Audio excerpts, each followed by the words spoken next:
Shalom, Bapak Ibu Saudara. Saya mau sedikit share saja mengenai rencana Bapa atau fokus daripada kehendak Bapa di sorga dalam menciptakan manusia secara khusus ya. Jadi kalau kita melihat di Kejadian pasal 1, bisa kita baca ayatnya, sharing saya sedikit saja. Pasal 1 ayat 26-28. Itu jelas fokus rencana Bapa itu adalah bumi, bukan sorga. Banyakkan orang Kristen pada kebaktian minggu itu inginnya supaya diberkati di dunia dan akhirnya pergi ke sorga. Jadi fokus rencana Bapa itu jelas adalah bumi dan supaya manusia berkuasa. Dan manusia itu harus serupa dan digambar dengan dia juga, barulah dia bisa berkuasa menaklukkan. Istilah Ibrani Kabas itu menginjak, artinya ada musuh di bumi ini, merayap di bumi itu, roh jahat, dan itu berbentuk kerajaan. Manusia juga harus membangun kerajaan ya, supaya maksudnya kerajaan sorga harus turun ke bumi ini untuk menaklukkan kerajaan setan itu, karena kerajaan tidak boleh, nggak mungkin dilawan dengan pribadi lepas pribadi begitu. Nah itu fokus rencana Bapa itu adalah bumi agar manusia menaklukkan semua manusia. Itu situ rencananya, karena baiklah kita menjadikan manusia. Tidak ada dikatakan baiklah kita menjadikan sebagian manusia, nggak ada itu. Jadi seluruh manusia direncanakan untuk menaklukkan bumi ini, menguasainya, mengelolanya, ya untuk kemuliaan Tuhan tentunya. Nah tapi manusia ini haruslah serupa dan segambar dengan dia.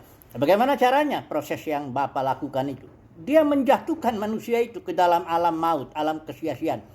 Banyak orang berpikir Adam itu jatuh dan Hawa itu adalah karena pilihan Adam sendiri. Tapi kalau kita baca Roma 8 ayat 19-21, itu jelas di situ bahwa seluruh makhluk dijatuhkan ke dalam alam kesia-siaan, alam maut ini, di mana upah dosa itu maut. Di alam ini itu bukan karena kehendaknya dia, bukan kehendak Adam itu, tapi kehendak Bapa di sorga. Untuk apa? Ada suatu proses yang Bapa lakukan supaya manusia merasakan dulu alam maut, alam kesedihan, alam penderitaan, alam kesakitan. Karena nggak mungkin kita rasa sehat itu kalau kita nggak tahu sakit. Nggak mungkin kita rasa bahagia kalau kita nggak pernah rasa sengsara begitu. Memang itu cara Bapa di sorga untuk memproses seluruh manusia agar menjadi serupa dan segambar dengan dia, ya. Nah, kemudian jadi yang pertama fokusnya adalah bumi, ya. Manusia harus serupa dengan harus menaklukkan, berkuasa di bumi ini. Yang kedua, fokus Bapa di sorga itu koinonia, istilahnya persekutuan, fellowship. Ya, kalau kita lihat dari Yohanes pasal 13 sampai pasal 17 ya. Percakapan Yesus di malam terakhir itu dengan murid-muridnya, itu Yesus tidak ada satu kali pun bicara tentang sorga dari pasal 13 sampai 16 itu ya. Hanya di pasal 17 itu ayat ya, ketika Yesus berdoa menengadah ke atas, dia berdoa kepada Bapa di sorga. Itu baru satu, Uranus itu baru muncul di situ. Jadi pasal 13 sampai 16 itu Yesus bicara koinonia, fellowship. Persekutuan antara dengan apa, perumpamaan pokok anggur, aku adalah pokok anggur, kau rantingnya dan sebagainya.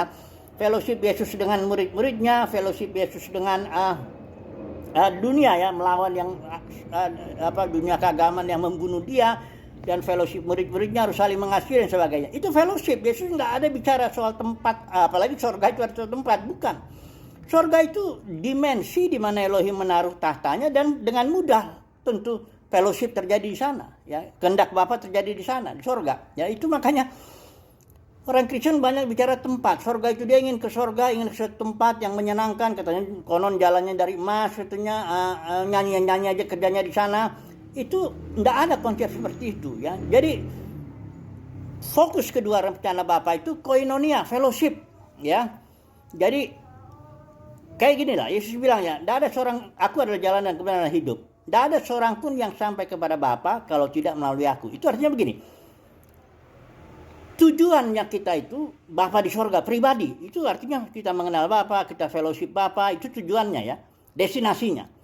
Nah jalannya itu juga pribadi. Yesus juga ya. Akulah jalan kan. Jadi tidak ada bicara tempat di situ. Rumah Bapa juga bukan tempat. Itu orang ya. Kitalah rumah Bapa itu ya. Jadi jangan punya pikiran sorga itu tempat yang menyenangkan, bukan. Sorga itu satu dimensi di mana terjadi koinonia yang luar biasa itulah ya, yang enak ya, tersingat kehendak Bapa jadi. Oke, yang ketiga saya mau sampaikan di 1 Korintus 15 itu bahwa fokus atau rencana Bapa itu adalah dia mau menjadi semua di dalam semua. Artinya Bapa dengan segala kemuliaannya, karakternya, kasihnya, seluruh keberadaannya, dia mau ekspresikan di dalam dan melalui seluruh ciptaan, khususnya seluruh manusia. Ya, itu 1 Korintus 15 itu konteksnya tentang kebangkitan. Ada urutan kebangkitan. Yesus dulu bangkit, buat sulung, baru nanti kedatangannya umat pilihan Tuhan, baru nanti yang lain sampai itu maut dikalahkan. Maut itu upadosa ya. Upadosa bukan neraka kekal. Ini semua dalam kekristenan ini udah terlalu berlapis penipuannya. Nggak ada dibilang itu neraka kekal. Kekal itu istilah aion atau olam istilah Ibrani itu artinya berjaman-jaman. Ya, kekal itu suatu dimensi juga. Itu Elohim yang kita nggak bisa tahu itu dimensi itu. Kekal bukan waktu yang panjang gak karu-karuan, bukan. Kekal itu dimensi di mana Elohim berada, Bapa di surga berada, dan kita nggak bisa. Dia diam dalam terang yang tak terhampiri, artinya kita nggak bisa tahu itu. Alkitab bukan pewahyuan tentang kekekalan, Alkitab pewahyuan tentang rencana Bapa dalam dimensi waktu. Ya, waktu itu ada awalnya, ada akhirnya. Nanti ketika nggak ada lagi matahari di langit dan bumi baru, yang nggak ada matahari, nggak ada lagi enggak. Berarti itu karena kenapa nggak ada matahari, terangnya langsung Elohim? Karena memang nggak ada waktu.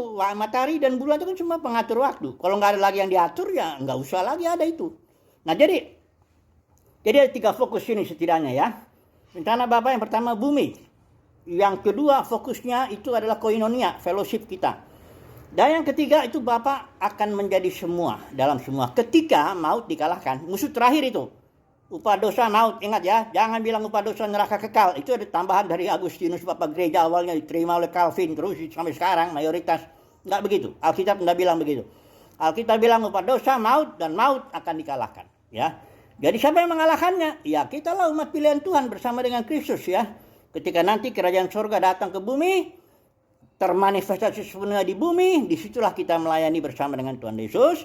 Untuk menaklukkan segala sesuatu, termasuk maut sebagai musuh yang terakhir. Kalau sudah dikalahkan ya sudah. Bapa menjadi semua dalam semua. Ya, semoga ini sharing yang singkat ini bisa menjadi bahan pemikiran lah ya bagi orang-orang Kristen ini supaya ya berpikir sedikit lah ya. Haleluya, amin.